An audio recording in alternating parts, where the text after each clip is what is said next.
Hey folks, this is Anatoly and you're listening to the Solana podcast. And today I have with me Tommy and Taylor, co-founders of the PsyOptions protocol. Awesome to have you guys.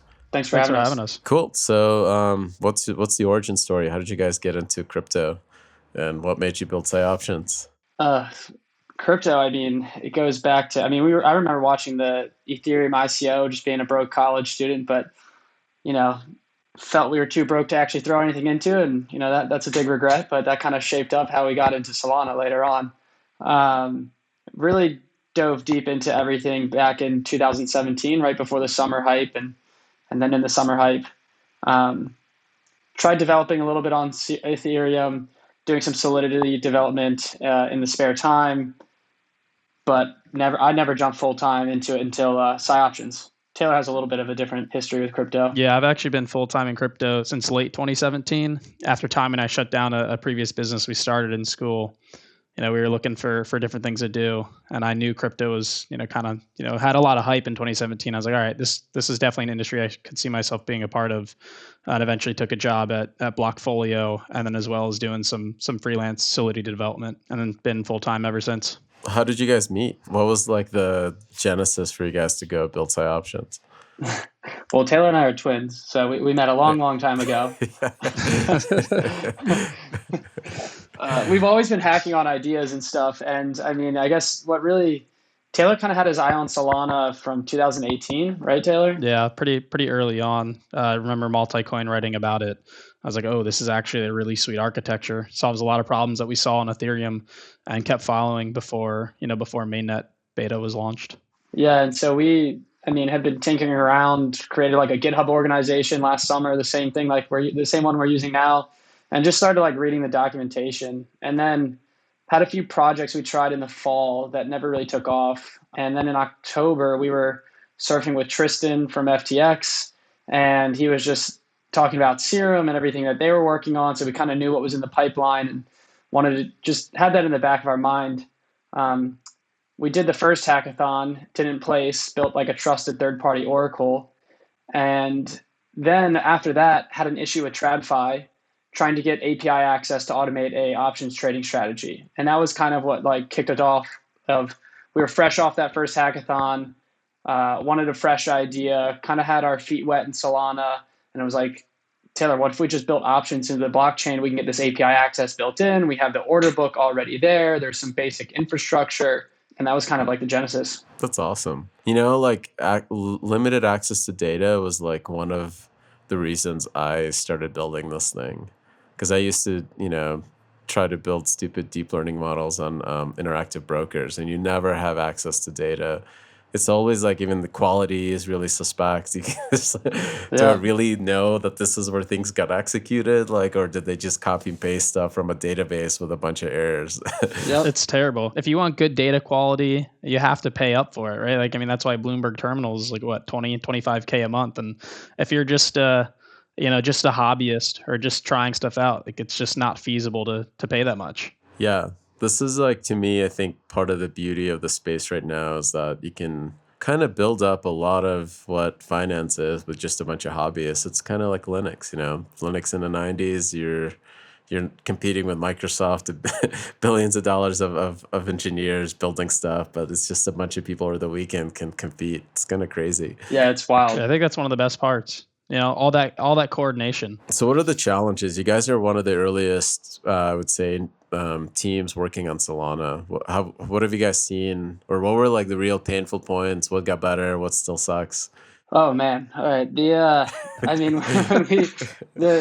first Solana season hackathon, the one that we won, we wrote everything in Solana native. I remember pinging Armani back in February saying, "Hey, I hear you're working on some framework.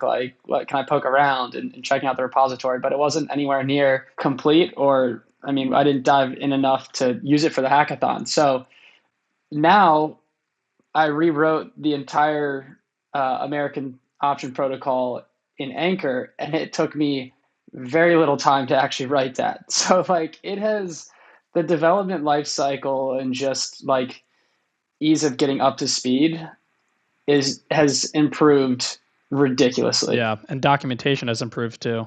That's awesome. What is Anchor doing for you guys that native Rust isn't. I mean, it's helped simplify our integration tests. So like that's one thing that we try to do when we first started was we wrote our own like integration testing framework in Rust. I guess I wouldn't even call it a framework. It was pretty rough. But Anchor kind of takes care of that. You're just writing your tests in JavaScript. It's pretty easy to get up and running. And then also handling a lot of different edge cases that you wouldn't have to think about, right? Checking account addresses and other things just to bring safety in, and kind of removes a lot of those headaches that if you're just getting started and trying to hack something together, you're not really going to be thinking about.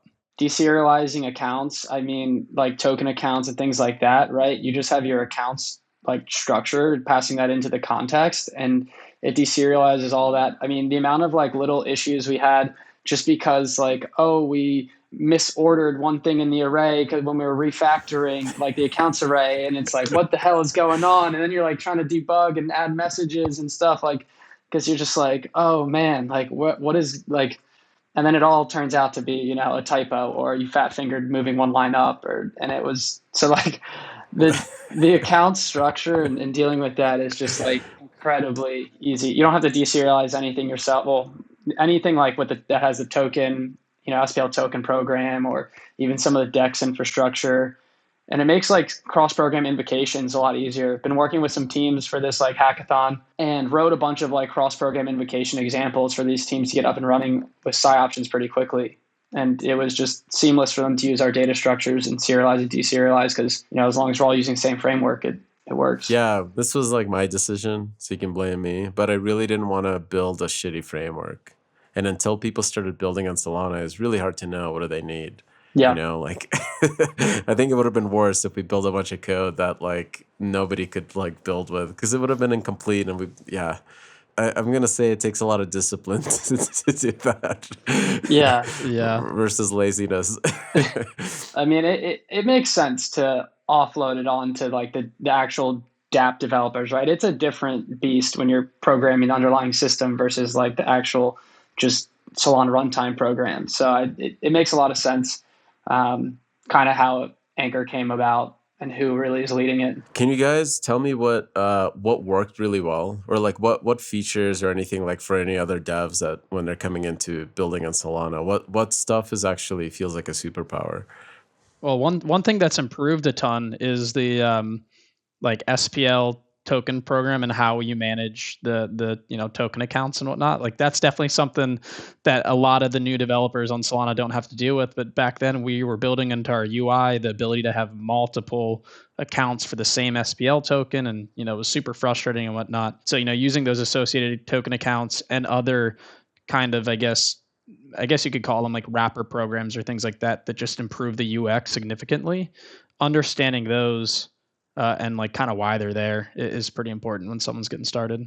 I think like taking it a step further too, of like how does the associated token program work, and what's really under the hood is like the program derived address. I put together some documentation for like people starting to onboard to PsyOptions or related protocols, and I'm like, you need to read up all these Twitter threads, these documentations on PDAs, and because there's just so many things you can do with a PDA that's very unique, right? You can kind of get a mapping just to accounts. You can create like a unique constraint, right? So for PsyOptions, there should never be, right now, there's no reason to have more than one of the same option, and the fungibility of those options are based on the expiration date, the strike price, the asset pair. And so we just have a PDA that is seeded with those parameters, and it creates this unique constraint. Oh, that's cool. So you encode the constraints as basically hash it into the Yep. address, the PDA. Yeah, Exactly. And the taker then has to satisfy those constraints to be able to take that trade. No, not on the trade level, just on the general like structure for creating like the option. It's like, okay, if you want to spin up a BTC 70,000, USDC strike for the, October 29th expiration, just that structure that creates that, because that structure is kind of the core structure of PsyOptions, the Psy American program.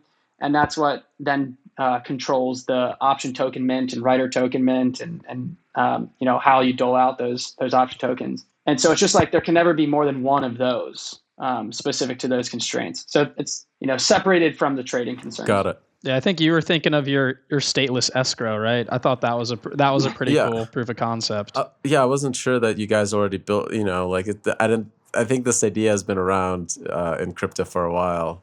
Um, so I wouldn't be surprised if you guys used it too. But I like that idea that because you don't want to generate like infinite number of these markets, right? If everybody enters the same data, then it's going to spit out the same BTC, like, month increment, whatever, like May 2021 option or whatever you want.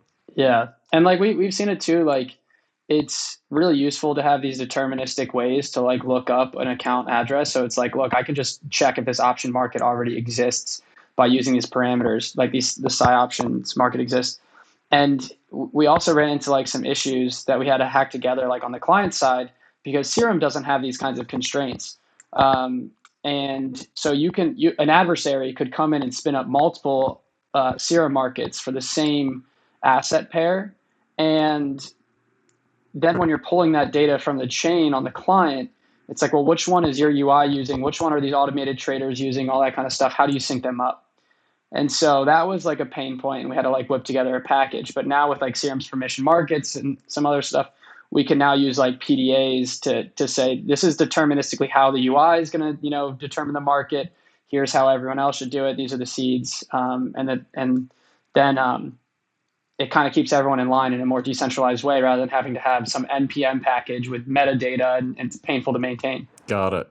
That's cool. What actually runs the market? Is it like a Serum queue, like a Serum V2 or V3 queue? Serum V3 right now for the Americans. Yeah. Awesome. Man, that's super cool. How was that integration? Is that like blood, sweat, and tears still, or the tooling itself around Serum getting better? It's getting better. Blood, sweat, and tears. Yeah, but it was definitely blood, sweat, and tears. I think that's what took us the longest part in the original hackathon that we won was doing the Serum integration, and we weren't even doing any cross program invocations to Serum at that point. It was literally just client side integration, and that was really difficult. No documentation, got to read through the source code. I think we even found some bugs in their TypeScript package and had to like patch it ourselves. So yeah, definitely blood, sweat, and tears there.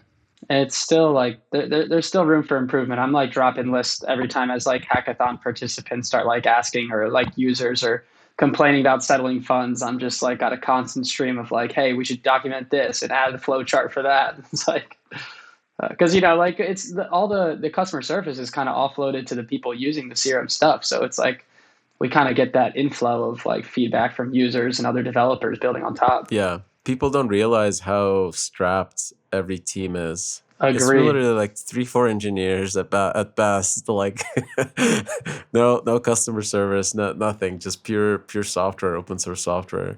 It's not like when you look at a market cap of something, you think there's like a equivalent to market cap, S&P 500 company with 30,000 engineers, just all like cranking it away. Thank God it's not honestly. Yeah. Yeah, it's got its ups and downs. It's at least you can move fast. It's not a bureaucratic process, but at the same time, customer support definitely dwindles, and I think 70% of people are probably testing in production. So people, the end users are just going to have to deal with that and understand that's just the way things are done in crypto right now. What do you guys need? I guess like how close are you guys to launch, and what are like the next blockers? So we actually are on mainnet trading with BTC and ETH markets right now. We have been live since the end of August, just with BTC and ETH for the September strike. Then we upgraded to a V2 of our American protocol with Serum permission markets, so we can eventually close those markets.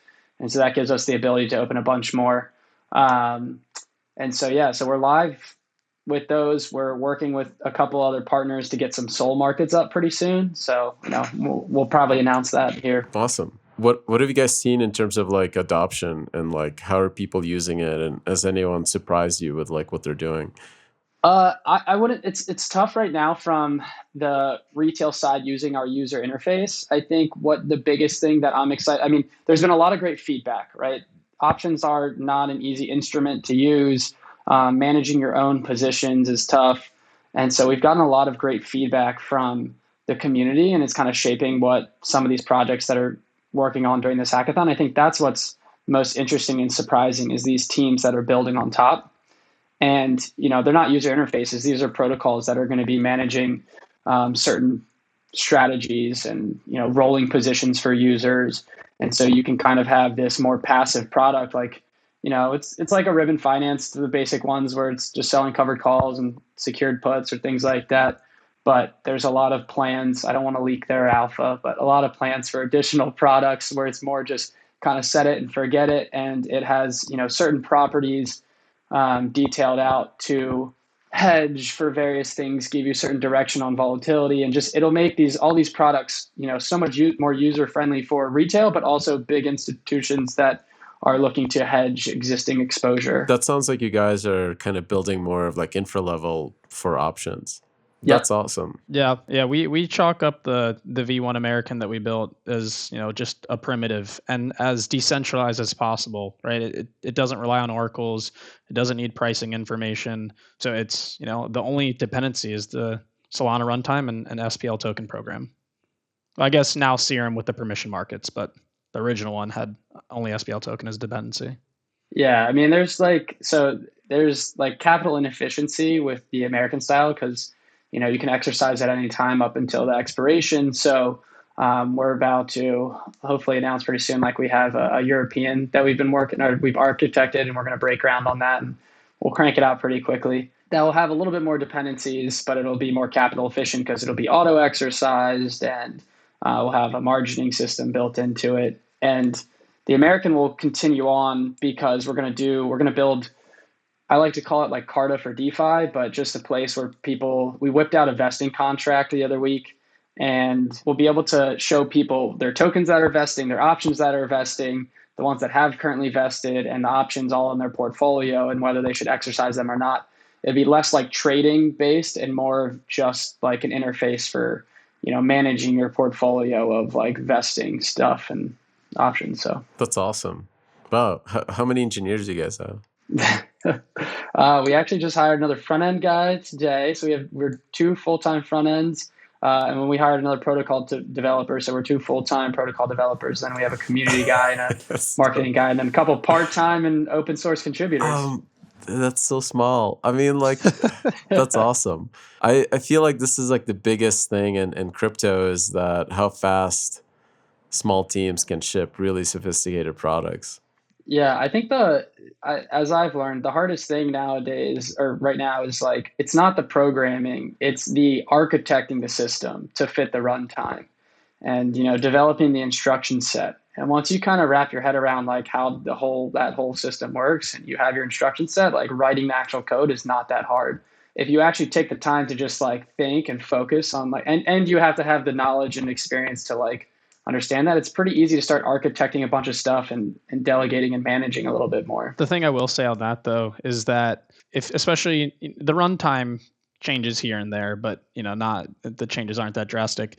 But when you're using dependencies like Serum, Pith, whatnot, those change a ton. And so you're seeing a ton of changes on Serum. So one week you might have architected something for Serum v3. Sounds great. All of a sudden Serum updates to some new thing and you have to, that might change, the optimal architecture for it. So you kind of have to be nimble in order to just go with the flow as different protocols update and as new versions come out and new architectures are viable. It's weird to think of like immutable code, but like still having dependencies. But something with Serum, you're so dependent on liquidity in those markets that if they move to V4, you kind of have to update because you can't point to a empty market. Yeah, we bring a lot of the liquidity ourselves, right? Where these are brand new markets that we spin up. It's not as much of a pain point. It's more just like announcing and coordinating, but it's more of like the European protocol and architecture depends on a lot of the stuff. Like it doesn't depend heavily on the SPL token. Contracts aren't represented as SPLs. And so it's, depends on this new architecture that they just announced that Bonfida has been working on. So it's just like interesting. So you have to keep up to speed with like what exists in the ecosystem. So you can constantly be like, is there an improvement? Can we squeeze something out of this? Is the European option, are you also planning for it to be like Oracle free or no Oracle? No, we'll rely on an Oracle just for like the exercise. I think we're wrapping up the architecture and we're going to develop this one like totally open source from the scratch. I just put up the the boilerplate repository and it's open source.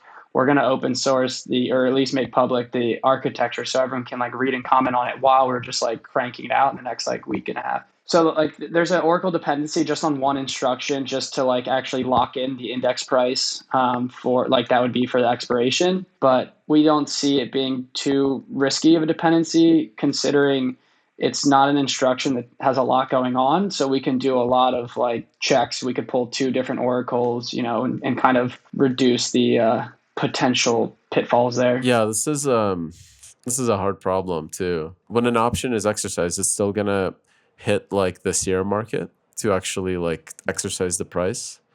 No, so just on the base layer of the Europeans, it's just going to, essentially the architecture is locking in the price, and then users basically have to settle up like the positions in collateral themselves. The best way to describe this one is like Deribit on chain. It's really just like P&L, not the full underlying. Okay, so you can actually settle in any collateral, right? You could have an option on Sol, but settle in like wrapped ETH or whatever. Well, this one, it's actually going to be, it's going to settle in the currency that it's trading. So like BTC, it's going to kind of have this siloed market and account that holds like all the BTC and manages the entire portfolio, like margining for like someone's BTC options. And so it kind of has this own realm of just, this is the BTC world and everything settles in BTC, everything's traded in BTC and like premiums are even in BTC. But then it just uses the USD index price to actually like settle up on the strike. And then Sol would have its own world, right, with its own portfolio margining system. So they're not cross-margined between all those at the moment. Got it. Yeah. Is cross-margining something you guys are also thinking about? Yeah, it's one of those things where it's like we want to just crank this out and ship fast because it improves from like the existing architecture from when it comes to a trading perspective, and then we'll kind of discuss a more improved cross-margining system. Do you think that there's like a gap still in like this idea that I think what's popular on DeFi or like Ethereum is like liquidity mining, and like I just want to put my tokens and get yield, and is there a gap between that and options trading and like central limit order books? I think there's a knowledge gap, right? It takes, if you're dealing with, the closer you are to dealing with the primitives, the more knowledge you need to have, right? Like the more hands-on you have to be in managing your positions and whatnot. So, I think that reduces, the addressable market or the end users that are willing to participate. And so that's why you have people building programs and tooling on top to manage the position so it can be more passive. Because I think that's one of the biggest things that drove a ton of people to DeFi is the passive yield, all the token incentive programs and whatnot. So I do think that there's a bit of a gap, but it's slowly being closed. And the more passive it can be, the more non-crypto people or even crypto native people, but the less financially sophisticated you could say will come in and utilize DeFi. So you guys imagine that, or there's probably somebody already building this where I have like my token, I'm an LP, which is under the actual thing behind that position is, a covered call or like some other fancy strategy like iron condors or whatever, right? Yeah, so that's what there's a couple teams from the hackathon building that right now. That's actually. Awesome.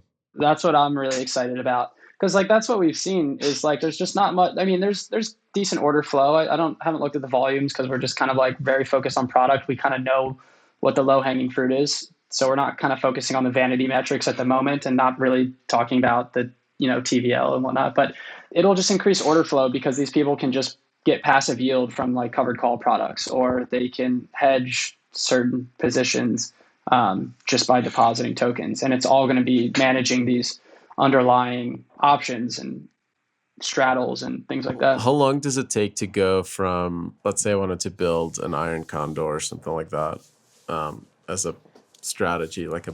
Can I do that? Do you guys have examples already, reference implementations for things like that? Are you talking as a protocol or as just a user using a client? As here's my DApp, right? LP, I'll take tokens from LPs and then automatically generate the positions and PsyOptions. the hard part actually isn't the generating the initial positions. The hard part is handling how they want to roll if you're trying to do it over time, right? Where they just can keep that open. So like the generating the positions is super easy. Placing the orders, we have examples like CPI examples in the repository for, minting options, exercising, placing an order, opening a Serum, open orders account, all that kind of stuff. Just kind of been cranking out examples of people as people ask for them.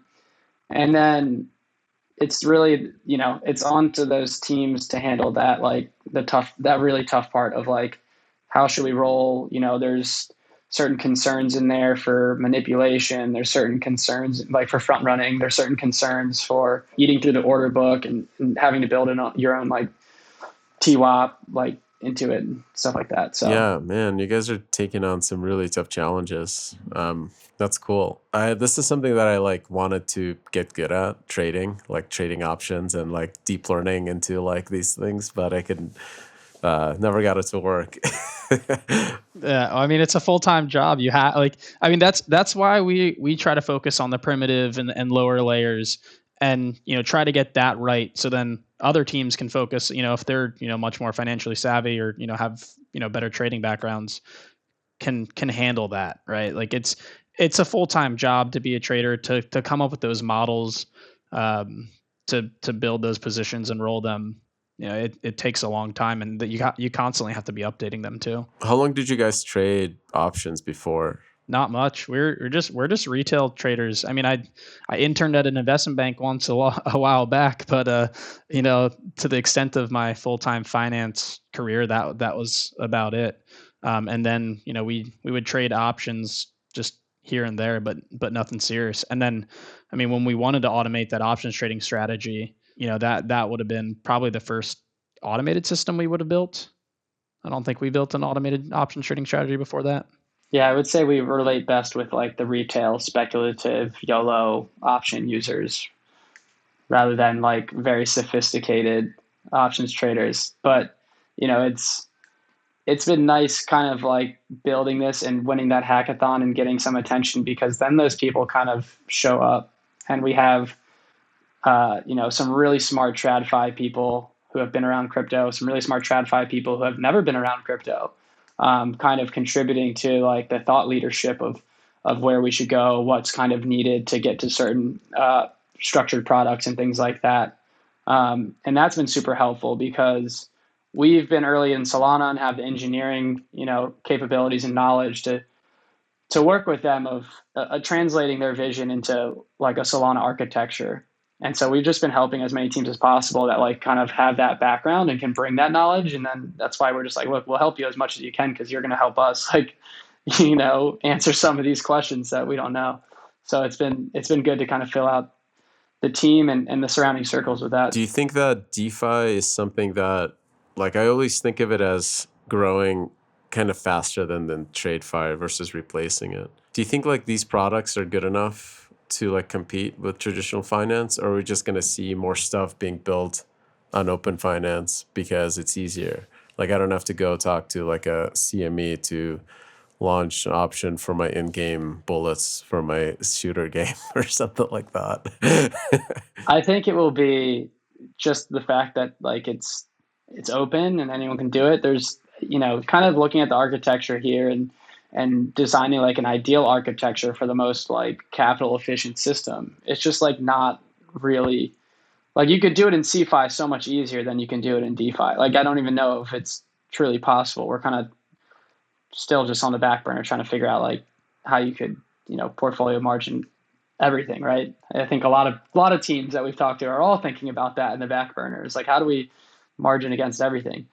So I think it's definitely just like, it's moving faster. I think they will rival CeFi, like a lot of these products, but I think they're still going to be both working hand in hand. Yeah, I think both have their ups and downs. All right, the speed that DeFi innovates because of the open source nature, and things can be represented and it's all digitally native.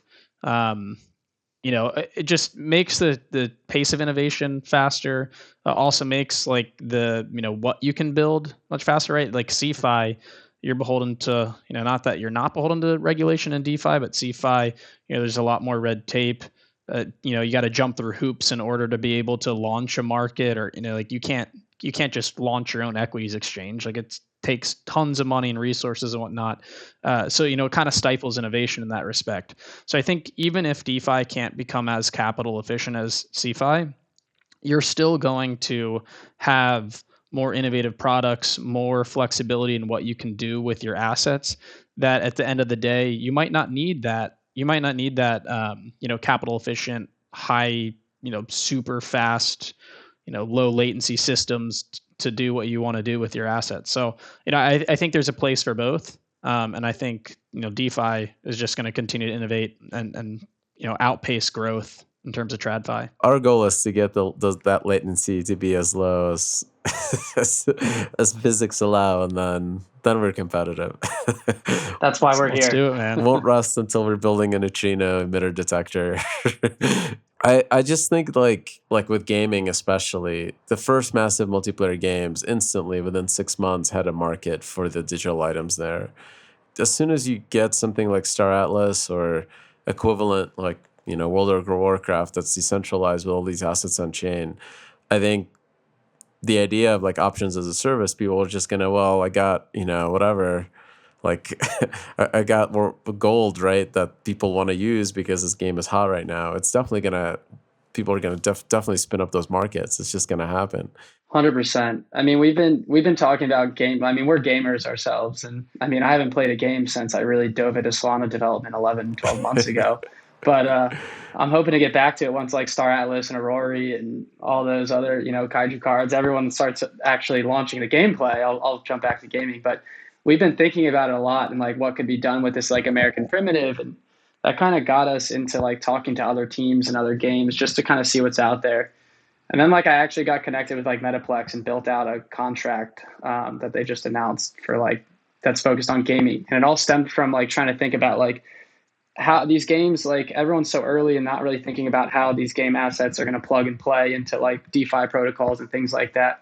And there's still just like so much work and research that needs to be done, and some infrastructure that needs to be built for it all to work perfectly together. Yeah, I think the interoperability for gaming is still like there's still going to be some rough edges there because it's harder to build standards across games. But I think once that's you'll have a few games come out and maybe they'll have transferability between games and whatnot, but it's going to take some time and some trial and error before we get to this on-chain metaverse where you can transfer assets between different game worlds and whatnot. But I do think that is going to be one of the ultimate killer applications on blockchain. What are you guys excited about out of this hackathon? Oh, I mean, for me, it's really just the products, the stuff we've mentioned with the structured products, passive yield products, all that kind of stuff coming, like being built on top of PsyOptions. I mean, very heads down on like product and everything at the moment. So aside from the people that are pinging me, asking me for help, I don't really know what else is being built. Yeah, likewise. I see NFTs being launched, and then I'm like deep in the trenches, optimizations. I guess that's good, right? Like, it means that there's more stuff to do than you have time, so you start actually going heads down and working. But there's a lot. I mean, the roadmap with just these teams alone is like ridiculous. We have so many products that we want to like whip out on top, and hoping to launch like the first few in the next week or two, and then the framework's kind of there. It'll be a little bit easier. Well, it's just fun to see people building on software that you've built. I'm sure you and the rest of the Solana team get excited as new projects come out, new people innovate, and I think that's one of the more fun things to do is just sit and watch what people come up with, because you can't come up with every idea yourself. So might as well open source stuff and have a community kind of run with it. For sure. What should we be looking out for? Like, what do you guys have any announcements you want to leak? Oh man, Sol options coming soon. Passive yield products that will make it extremely easy for people to get volatility exposure or generate yield. And this is just like this is yield that's not going to go away, right? A lot of these pools are based on like rewards, and the API is based on rewards and things that will dry up and aren't sustainable. But like the volatility, is something that everyone is a little bit more sustainable in a sense. I mean, sure, volatility will decrease over time, but So these are like covered call strategies, basically. the first few are the most simple, covered call and secured put strategies.